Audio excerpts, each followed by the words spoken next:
ايه اللي انت عملته ده؟ ساحر ايه؟ ساحر ايه؟ انا لازم ارميك هرجعك تشرب حاجه يا اخ. حاجه ساعه لو سمحت، وعندك واحد شاي بحليب.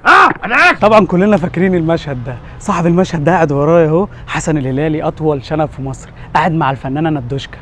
هوريكم دلوقتي هعمل فيه ايه. هعمل فيه سحر اخليه يتجنن. تعالوا معايا.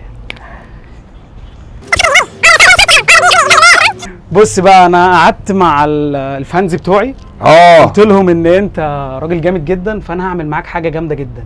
هتعمل ايه؟ انا بقى ساحر زي ما انت عارف، بس انت ساحر؟ قول لي الساحر، هو الساحر ده بياكل معانا؟ كل ما اقول ساحر يقول لي ولا بؤمن بالكلام ده. طيب انا ما اعرفش انا بقى ايه الساحر ده، مش حقيقي، ده اونطه، كل ده بكش. ماشي. بص انا هعمل معاك تحدي حلو.